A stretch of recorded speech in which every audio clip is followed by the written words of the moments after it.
প্রিয় দর্শক শ্রোতা, আপনাদেরকে স্বাগত জানাচ্ছি আমাদের চ্যানেল এস এর নিয়মিত স্বাস্থ্য বিষয়ক আয়োজন স্বাস্থ্য কথায়। সাথে আছি আমি প্রিয়াঙ্কা চক্রবর্তী। সুপ্রিয় দর্শক শ্রোতা, আমাদের মানব দেহের একটি সবচেয়ে বড় একটি অঙ্গ যদি আমরা বলি বা অর্গান, সেটি হচ্ছে লিভার। এবং এই লিভারের কি কাজ এবং লিভারের কি কি সমস্যা হতে পারে এবং সমস্যা হলে তার প্রতিকার কি, ঠিক সেই বিষয়গুলো নিয়ে আমরা আজকে আলোচনা করব। এবং আমাদের আলোচনায় আমাদের সাথে আছেন বিশেষজ্ঞ চিকিৎসক অধ্যাপক doctor Abdullah Al Mamun Khan, medical oncologist অধ্যাপক ও বিভাগীয় প্রধান, মেডিকেল অনকোলজি বিভাগ, শহীদ সোহরাওয়ার্দী মেডিকেল কলেজ ও হাসপাতাল, ঢাকা। স্যার, আপনাকে স্বাগতম আমাদের আজকের আয়োজনে। ধন্যবাদ আপনাদেরকে আমাকে ইনভাইট করার জন্য। স্যার, আমরা যে বিষয়টি নিয়ে আলোচনা করব তার প্রথমেই আমি আপনার কাছ থেকে জানতে চাইছি যে আমাদের মানবদেহের তো একটি সলিড অর্গান যদি বলি, সেটি হচ্ছে লিভার। এই লিভারটা আসলে কি এবং এর কাজগুলো কি কি?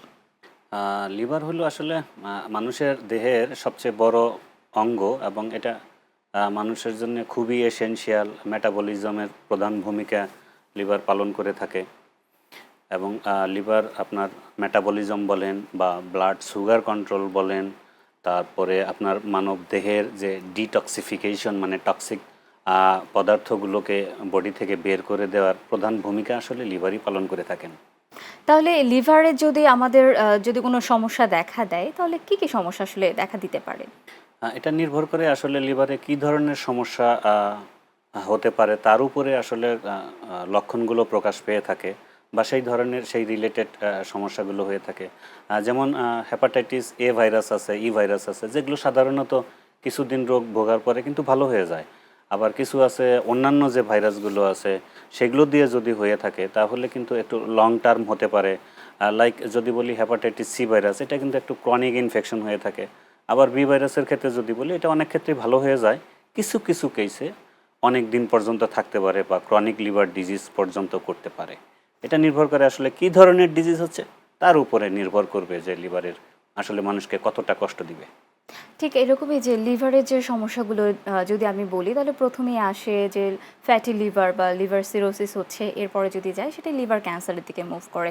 স্যার, আমি আপনার কাছ থেকে জানতে চাইছি যে ফ্যাটি লিভারটা আসলে কি এবং লিভার সিরোসিস এদের সাথে কি কোনো সম্পর্ক আছে কিনা লিভার ক্যান্সারের ক্ষেত্রে?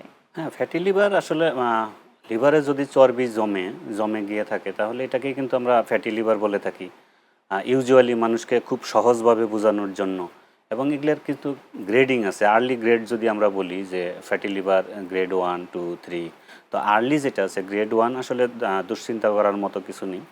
কিন্তু যদি অ্যাডভান্স গ্রেড হয় তাহলে সেই ক্ষেত্রে কিন্তু এই ফ্যাটি লিভার থেকেই আবার ফাইব্রোসিস হতে পারে এবং ফাইব্রোসিস হলে সেখান থেকে ক্রনিক লিভার ডিজিজ বা সিএলডি হতে পারে এবং সিএলডির থেকে কিন্তু লিভার ফেইলিওর হতে পারে। আবার অনেক ক্ষেত্রে এখান থেকে ক্যান্সারও হতে পারে।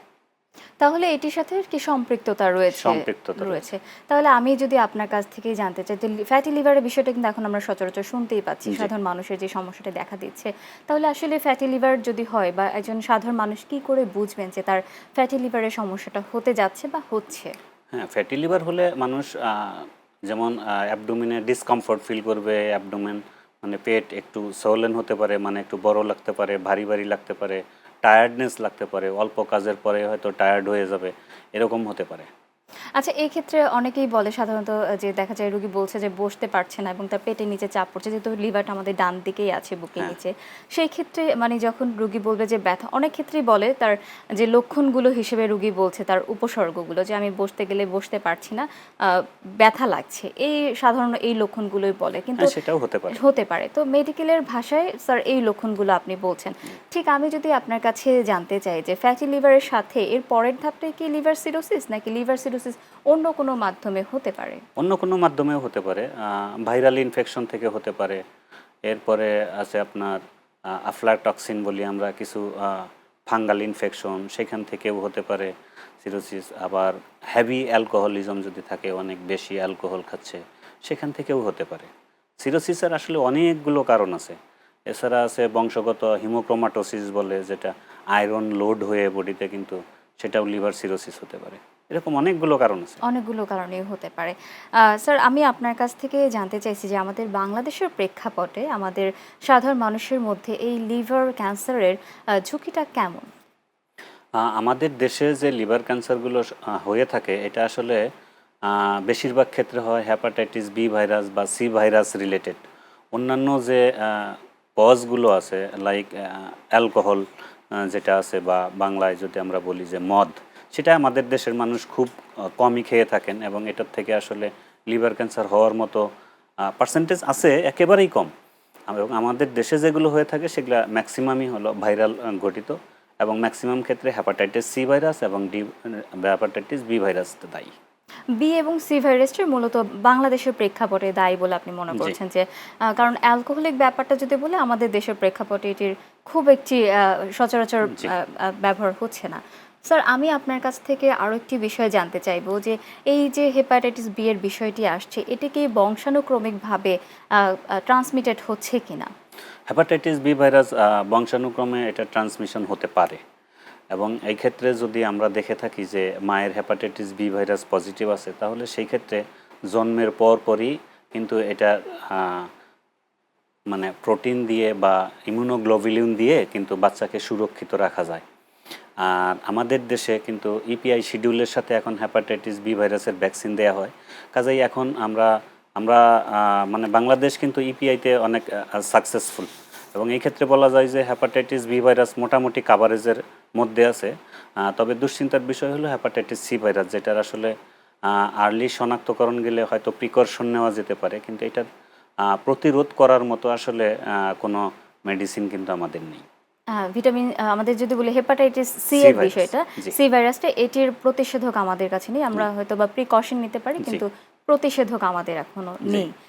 স্যার, ঠিক আমি যদি আপনার কাছ থেকে এই বিষয়টি নিয়ে জানতে চাই যে লিভার ক্যান্সার তো আসলে খুব সহজেই তো একজন রোগী গিয়ে বলছে না ডক্টরকে যে আমার লিভারের সমস্যা হচ্ছে বা কিছু। আমাদের দেশের সাধারণ মানুষ এমন একটি পর্যায়ে ডক্টরের কাছে যান যখন তার লিভারের প্রবলেমটা অনেক বেশি বা গুরুতর হয়ে যাচ্ছে। আমি আপনার কাছ থেকে জানতে চাইছি ঠিক কখন আসলে এই ক্যান্সারের বিষয়টি ধরা পড়ে বা রোগী বুঝতে পারেন যে তার লিভারের সমস্যাটি খুব গুরুতর হয়ে যাচ্ছে? আমাদের দেশে লিভার ক্যান্সার আসলে হয়ে থাকে 40 বছর বা তারপরে, কিন্তু উন্নত দেশগুলোতে কিন্তু লিভার ক্যান্সার আরও পরে হয়, 50 বছরের পরে। রিসেন্টলি একটা স্টাডি আছে বিএমইউতে, ওখানে দেখা যাচ্ছে যে প্রায় 50% কেস 31 থেকে 40 বছরের মধ্যে। এটা কিন্তু একটা হতাশাজনক একটা ফাইন্ডিংস। এবং আমাদের দেশের রোগীগুলো কিন্তু আসলে অ্যাডভান্স স্টেজে ডাক্তারের কাছে প্রেজেন্ট করে, এবং এই ক্ষেত্রে মানুষ যদি আসলে সচেতন হয় তাহলে কিন্তু আর্লি রোগ নির্ণয় করা সম্ভব হতে পারে।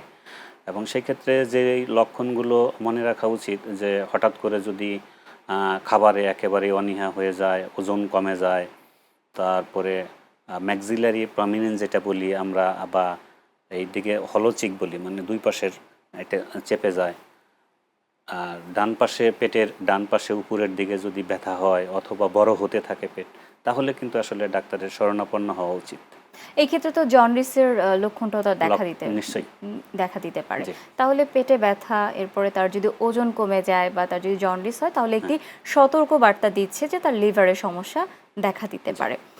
ঠিক আমি যদি বলি যে এই লক্ষণগুলো দেখা দিলে দ্রুত তার চিকিৎসকের কাছে যেতে হবে, তাহলে তার প্রাইমারি স্টেজে স্যার আপনার কি আপনারা তাদেরকে পরামর্শ দিয়ে থাকেন? এই লিভারের কোনো সমস্যা নিয়ে যদি কোনো রোগী যায় যে তার ওজন কমে যাচ্ছে, এবং আপনি যে বিষয়টি বলছিলেন যে তার চাপ, আমরা যদি বলি যে আমাদের চোয়ালের দিকটা জি জি। ভেতরের দিকে চলে যাচ্ছে, তার চোয়ালটা সরু হয়ে যাচ্ছে ধীরে ধীরে, তো সেই ক্ষেত্রে রোগীকে প্রাইমারি পর্যায়ে আপনি কি পরামর্শ দিবেন? আমরা আসলে রোগীর কাছে লক্ষণ শুনে বুঝতে পারি যে তার কোন সিস্টেমের ডিজিজটা হতে পারে, এবং সেই সিস্টেম রিলেটেড ইনভেস্টিগেশনগুলো আমরা করিয়ে থাকি। এবং রোগীর লক্ষণ শুনে যদি আমাদের মনে হয় যে এটা লিভার রিলেটেড কোনো সমস্যা হতে পারে, তাহলে আমরা লিভার ফাংশন টেস্ট করিয়ে থাকি, এবং একটা আলট্রাসোনোগ্রাম করিয়ে থাকি, যেটা কিন্তু আমাদের হাতের নাগালের মধ্যে আছে। এগুলো করিয়ে যদি দেখা যায় যে লিভারে কোনো টিউমারের মতো দেখা যাচ্ছে, তখন আমরা এটাকে কনফার্ম করার জন্যে এখান থেকে কোর বায়োপসি করিয়ে থাকি, এবং এটার এক্সটেনশন বা স্টেজিং দেখার জন্য সিটি স্ক্যানও করিয়ে থাকি, বা মেটাস্টেসিস হইলে সিটি চেস্ট পর্যন্ত করানো হয়ে থাকে। আর কিছু মার্কার আছে আলফা ফিটোপ্রোটিন, সেগুলো করায় থাকি, যেটা সাধারণত লিভার ক্যান্সারে অনেক বেশি বেড়ে যায়। তো ডায়াগনোসিস আসলে খুবই সহজ। কঠিন কিছু না। স্যার, এই ডায়াগনোসিস কথা যদি আমি আসি, তাহলে সেক্ষেত্রে সাধারণ মানুষের জন্য কি ডায়াগনোসিস করানোর যে খরচ আছে, সেটা কি নাগালের মধ্যে? নইলে দেখা যায় আমাদের সাধারণ জনগণ, আমাদের যারা আছে, সাধারণ মানুষ যারা আছেন, তারা দেখা যায় অনেক ক্ষেত্রে যে চিকিৎসা নির্ণয় করার জন্য তাদের টেস্ট করানোর যে খরচ আসে, সেটি প্রচুর ব্যয়বহুল হওয়ার কারণে তারা কিন্তু অনেক সময় রোগ নির্ণয়ের ঠিক এই টেস্টগুলো করেন না। তো সেই ক্ষেত্রে আপনি যদি আমাদেরকে একটু ধারণা দিয়ে থাকেন যে একজন সাধারণ মানুষের এই লিভারের সমস্যাগুলো নির্ধারণ করতে গেলে তার কেমন খরচ হতে পারে? কনফার্মেটরি ডায়াগনোসিস করতে গেলে আসলে 10 থেকে 15,000-এর মধ্যেই কমপ্লিট হওয়ার কথা। আর যদি আমরা ওনার মেটাস্টেসিস মানে কোনো জায়গায় ছড়ানো আছে কি না সব কিছু সহ করতে চাই, তাহলে হয়তো 30-35,000-এর মধ্যে হয়ে যাবে। ধন্যবাদ স্যার। আমরা এই বিষয় নিয়ে আবারও আলোচনায় ফিরব। সময় হয়েছে বিরতি নেয়ার। সুপ্রিয় দর্শক শ্রোতা, সময় হয়েছে ছোট্ট একটি বিজ্ঞাপন বিরতির। ততক্ষণ পর্যন্ত কোথাও যাবেন না, আমাদের সাথেই থাকুন। সুপ্রিয় দর্শক শ্রোতা, বিরতির পর আরও একবার স্বাগত জানাচ্ছি আমাদের চ্যানেল এসের নিয়মিত স্বাস্থ্য বিষয়ক আয়োজন স্বাস্থ্য কথায়। সাথে আছি আমি প্রিয়াঙ্কা চক্রবর্তী, এবং আমরা যে বিষয়টি নিয়ে আলোচনা করছিলাম লিভার ক্যান্সার নিয়ে, এবং আমাদের সাথে আছেন বিশেষজ্ঞ চিকিৎসক অধ্যাপক ডাক্তার আব্দুল্লাহ আল মামুন খান। স্যার, আমরা যে বিষয়টি নিয়ে আলোচনা করছিলাম যে পরীক্ষা নিরীক্ষা করার জন্য যে খরচটি, এবং আমরা কি পদ্ধতিতে পরীক্ষা নিরীক্ষা করি, এবং বায়োপসিটা আমরা কখন করব এবং কার মাধ্যমে করব। স্যার, এরকম কি হতে পারে যে বায়োপসি ছাড়া কোনো রোগীর ট্রিটমেন্ট শুরু করা হচ্ছে, বা যদি কারো ট্রিটমেন্ট শুরু করা হয়ে থাকে, সেই ক্ষেত্রে পরবর্তী পর্যায়ে রোগীকে কী কী সমস্যার সম্মুখীন হতে পারে? দেখুন, বায়োপসি ছাড়া এটাকে আসলে কনফার্ম করে বলা যায় না যে তার লিভার ক্যান্সার আছে এবং লিভার ক্যান্সারের ধরন কি। কারণ হলো যে লিভার ক্যান্সার এটা কিন্তু অনেকগুলো ক্যান্সার হতে পারে, অনেকগুলো জায়গার থেকে আসতে পারে, লিভারে আসতে পারে, হতে পারে শরীরের অন্য কোনো জায়গায় হয়তো তৈরি হয়েছে, হয়ে এটা লিভারে মেটাস্টেসিস হয়েছে, সেটা কিন্তু আমরা লিভার ক্যান্সার হিসাবে বলতে পারি না। আবার লিভার ক্যান্সার হতে পারে যেটা লিভারটা যেই টিস্যু দিয়ে তৈরি, হেপাটোসাইট, সেটার থেকে যদি হয় তাহলে আমরা বলি হেপাটোসেলুলার কার্সিনোমা।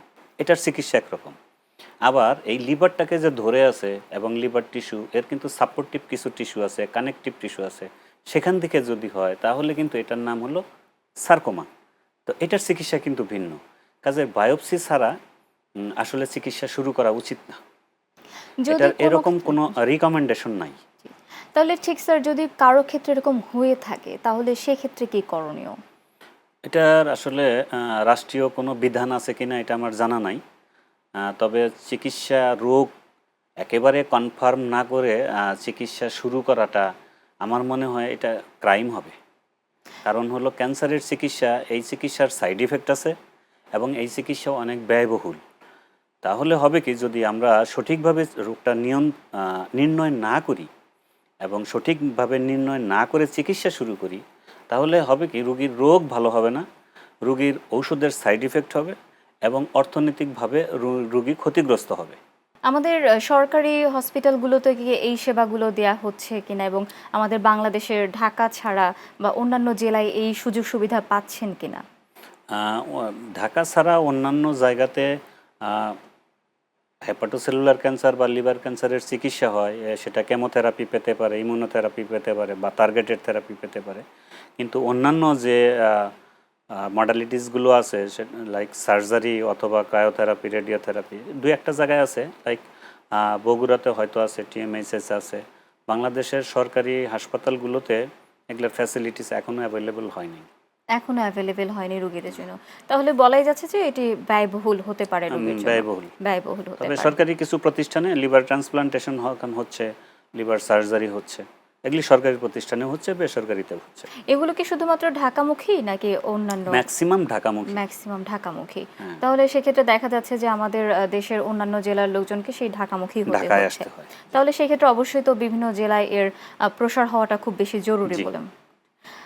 আমি ঠিক আপনার কাছ থেকে জানতে চাইছি যে রুগী সবসময় কি তার ফিজিক্যালি ফিট থাকবেন অপারেশনের জন্য? কারণ লিভার ক্যান্সার যদি হয় তার অপারেশন দরকার, কিন্তু ফিজিক্যালি সে ফিট না, সেই ক্ষেত্রে কি করণীয়? যদি ফিট না থাকে এবং সেটা বেড রিডেন হয়, চলতে ফিরতে একেবারেই না পারে, তখন কিন্তু আমরা আসলে কোনো টার্গেটেড থেরাপি, ইমিউনোথেরাপি, কেমোথেরাপি কোনো কিছুর জন্য উনি ফিট না। ওনার জন্য শুধু চিকিৎসা হবে বেস্ট সাপোর্টিভ কেয়ার বা প্যালিয়েটিভ কেয়ার।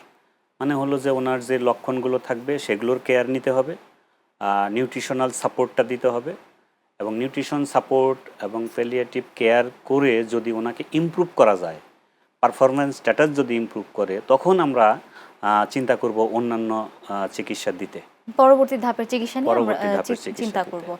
স্যার, সেক্ষেত্রে কেমোথেরাপি এবং টার্গেটেড থেরাপি এইটা আসলে কি ভূমিকা রাখছে রোগীর ক্ষেত্রে? কেমোথেরাপি দিলে তো ডেফিনেটলি কাজ করবে, সে টিউমার সেল বা ম্যালিগন্যান্ট সেলগুলোকে ডিস্ট্রয় করবে। আর টার্গেটেড থেরাপি যেটা আমরা ইউজুয়ালি ব্যবহার করে থাকি, গোল্ড স্ট্যান্ডার্ড যেটা বহু বছর ধরে চলে আসতেছিল, সোরাফিনিক, সেটা ইউজ হয়। এখন সাথে আছে লেনবাটিনিব আছে, এবং রিসেন্টলি বহুল প্রচলিত এবং ভালো কাজ করে আমরা বলে থাকি ইমিউনোথেরাপি, যদিও এক্সপেন্সিভ, কিন্তু এগুলো অনেক চিকিৎসা আছে। স্যার, এই যে ইমিউনোথেরাপি যেটা বলছিলেন যে খুব ভালো রেজাল্ট পাওয়া যাচ্ছে রোগীদের জন্য, এটি খুব ভালো ফলাফল দিচ্ছে, এটা খুব এক্সপেন্সিভ হওয়ার পেছনে কারণ কি? এটার মেডিসিন কস্ট নাকি অন্য কোনো কিছু? এটা আমাদের দেশে আসলে তৈরি হয় না, এটা ইম্পোর্ট করতে হয়। ইম্পোর্ট যেহেতু এটা বাইরে থেকে আসে, সেই কারণে এটা একটু দামি হয়। আর এছাড়া আছে যে আসলে আমাদের দেশের যে ওষুধগুলো আমরা বলে থাকি রুগীদের জন্য বা প্রান্তিক লেভেলে যাতে মানুষ কিনতে পারে, আমরা সবসময়ই বলি ওষুধের দাম যাতে কমে। কিন্তু ওষুধের দাম আসলে না কমার অনেকগুলো কারণ আমরা শুনতে পাই। যেমন একটা হলো ইম্পোর্ট করে, বাংলাদেশে এপিআই তৈরি হয় না, মানে মূল যে ইনগ্রেডিয়েন্ট যেটা দিয়ে ওষুধটা তৈরি করবে সেটা বাংলাদেশে অ্যাভেলেবল না, সেই কারণে হতে পারে। আবার তারা বলে যে বাইরে থেকে ওষুধ আনতে গেলে যে সরকারি প্রতিষ্ঠানের পারমিশন লাগে, সেখানে পারমিশন নিতে তাদেরকে পদে পদে ঘুষ দিতে হয়, সেখানে অনেক বড় একটা অ্যামাউন্ট খরচ হয়ে যায়। আবার যখন ওষুধটা ইম্পোর্ট করে তখন দেখা যাচ্ছে যে এখানে সারাতে গেলে আবার কাস্টমসের অনুমতি লাগে, সেই জায়গায়ও টাকা লাগে, ঘুষ লাগে। তো এই যে ঘুষগুলো দিতে হয়, তারা কিন্তু এটা দামের সাথে অ্যাড করে ফেলে। ফলে এই যে দামের যে উচ্চ বিলাসিতা বা অনেক বেশি দাম, এটা আমাদের সাধারণ মানুষ যারা আছে তাদের ঘাড়ে গিয়ে পড়ে। কারণ হলো যে যারা বিজনেসম্যান তারা তো পারলে কয়েকশো গুণ লাভ করে, পারলে 1000 গুণ লাভ করে। আবার যদি উসিলা পায় যে অমুক অমুক জায়গায় তাদের খরচ হয়ে যাচ্ছে, তো সেই খরচটাও তো তারা পোষায় নিবে, এবং সেই কারণে তারা সবসময়ই ওষুধের দাম বেশি রাখার চেষ্টা করে। তাহলে ঠিক মূলত যে ওষুধের দামটি সেটি যদি আমি বলি বাস্তবিক অর্থে তার যে মূল্য, ঠিক তার থেকে কয়েক গুণ বৃদ্ধি পেয়ে আমাদের সাধারণ মানুষের হাতে এসে পৌঁছচ্ছে, যে কারণে অনেক দাম দিয়ে তাকে সেই ওষুধগুলো কিনে নিতে হচ্ছে। এবং যে কারণে দেখা যাচ্ছে যে অনেক রুগী আছেন যারা তাদের চিকিৎসার পরবর্তী সময়ে ওষুধগুলো নিয়মিত নিতে পারছেন না বা খেতে পারছেন না। এই সমস্যাগুলোকে আপনি তাহলে দায়ী করছেন। ঠিক আমি আপনার কাছে জানতে চাইবো যে আমাদের দেশে ঠিক লিভার ট্রান্সপ্লান্টের যে বিষয়টি আছে এটি কতটা হচ্ছে এবং কার্যকারিতা কতটুকু? বাংলাদেশে লিভার ট্রান্সপ্লান্ট আসলে খুব বেশি হয় না। রিসেন্টলি স্টার্ট হচ্ছে বিএমইউতে, মানে পিজি হসপিটালে, এবং অনেকগুলো সরকারি হাসপাতালে ডক্টর যারা আছেন এই সাবজেক্টের তারা চেষ্টা করছেন লিভার ট্রান্সপ্লান্ট করতে। কিন্তু বিভিন্ন, আপনি জানেন যে সরকারিভাবে কিছু করতে গেলে সেখানে অনেক ধরনের জটিলতা আছে, অনেকের পারমিশন নিতে হয়, এবং যারা নন মেডিকেল পারসন তারা আসলে বাংলাদেশে হেলথ সেক্টরটা চালায়, তারা কিন্তু এগুলো আসলে বোঝে না, কিন্তু বোঝে না সেটা তারা স্বীকারও করবে না। ফলে কী হয় যে বিভিন্ন জায়গায় বিভিন্ন ধরনের প্রতিবন্ধকতা তৈরি হয়। এবং সে ধরেন যে আমার ওয়ার্ডে একজন ফিজিশিয়ান লাগবে বা এক ধরনের ডাক্তার লাগবে, আমি ডিমান্ড দিলাম, তারা আমাদেরকে বিলিভ করে না। ফলে যে রিসোর্স যেগুলো লাগবে সেগুলো যেহেতু পাওয়া যাচ্ছে না, এই কারণে ডক্টর আসলে শুরু করতে পারতেছে না। কিন্তু ডাক্তারদের আন্তরিকতা আছে যে তারা এই ট্রিটমেন্টটা স্টার্ট করবে যাতে মানুষ উপকৃত হয়, কিন্তু এই বিভিন্ন ধরনের জটিলতার কারণে এগুলো আসলে খুব দ্রুত কাজ হচ্ছে না, একটু স্লো হয়ে যাচ্ছে। ঠিক একই সাথে যদি বলতে চাই যে আমাদের যে হেপাটাইটিস বি ভাইরাসের জন্যই কিন্তু লিভার যে সমস্যাগুলো লিভারে দেখা দিচ্ছে সেটি হয়ে থাকে, বা হেপাটাইটিস সি এর জন্য হচ্ছে। ঠিক যে হেপাটাইটিস বি ভ্যাকসিনেশনের আন্ডারে কিন্তু আমাদের দেশের অনেক জনগণ এখনো আসেনি, অধিকাংশ মানুষই কিন্তু এই ব্যাপারটা নিয়ে এখনো সচেতন নয়। তো সেই ক্ষেত্রে আপনি এই ভ্যাকসিনেশনের ব্যাপারে কি বলতে চাইছেন? আমাদের দেশে ভ্যাকসিনেশন কাভারেজ কিন্তু হতাশাজনক নয়, একেবারে খুব ভালোভাবে কাভারেজ হয় ইপিআই শিডিউল। যদিও লাস্ট যে ইন্টারিম গভর্নমেন্ট গেছে এই সময়ে কিছু সমস্যা হয়েছে, সেটা দেশের মানুষ সবাই জানে। যেমন এখন হাম নিয়ে কথা হচ্ছে, কিন্তু এর আগে যে ইপিআই শিডিউলগুলো, যে ইপিআই ভ্যাকসিনেশন প্রোগ্রাম, সেটা কিন্তু বেশ সাকসেসফুল। মোর দ্যান 85% কেজে এখন যারা ইপিআই ভ্যাকসিনগুলো নিচ্ছেন তাদের সাথে কিন্তু হেপাটাইটিস বি ভাইরাস দেওয়া হচ্ছে, বি ভাইরাসের ভ্যাকসিন। ফলে এই কাভারেজটা এখন যারা বাচ্চা আছেন তাদের ক্ষেত্রে বেশ আশাব্যঞ্জক এই কাভারেজটা। কিন্তু আগে যারা জন্ম নিছে, যেমন আমরা যারা আছি, সেই সময় তো ইপিআইয়ের সাথে এটা আসলে ছিল না, সেটা সচেতনতার অভাব ছিল। সেই ক্ষেত্রে হয়তো নট মোর দ্যান 50% কাভারেজে আসছে। আমার মনে হয় যে যারা আগে জন্মগ্রহণ করছেন তারা মোর দ্যান 50% আনকাভার্ড আছে from hepatitis B virus vaccination. Sir, অসংখ্য ধন্যবাদ আমাদের আজকের এই আয়োজনে আপনার সময় দেওয়ার জন্য। ধন্যবাদ আপনাদের। সুপ্রিয় দর্শক শ্রোতা, আমাদের আজকের এই আলোচনার মাধ্যমে আমরা আপনাদেরকে এই বার্তাটুকু দিতে সফলতা অর্জন করেছি। আশা করি যে একজন লিভার ক্যান্সার পেশেন্টও তার সাবলীল সহজ জীবনযাপনে ফিরে যেতে পারেন সঠিক রোগ নির্ণয় এবং সঠিক চিকিৎসার মাধ্যমে। ঠিক যদি চিকিৎসা পরবর্তী সময়ে রোগী তার নিয়মতান্ত্রিক জীবনযাপন করেন, অবশ্যই সে তার সহজ সাবলীল জীবনে ফিরে যেতে পারেন পুনরায়। দর্শক শ্রোতা, আমাদের ইউটিউব এবং ফেসবুক পেজের মাধ্যমে আপনারা আপনাদের প্রশ্ন রেখে যেতে পারেন। আমরা আপনাদের প্রশ্নের উত্তর দেওয়ার চেষ্টা করব এবং পরবর্তী পর্বে আমরা ফিরে আসব নাক কান গলার বেশ কিছু রোগের আলোচনা নিয়ে, যেখানে থাকবে সেই রোগ নিয়ে আলোচনা এবং তার প্রতিকার প্রতিরোধের বিষয়ে। দর্শক শ্রোতা, ঠিক ততক্ষণ পর্যন্ত ভালো থাকুন, সুস্থ থাকুন, চ্যানেল এসের সাথেই থাকুন।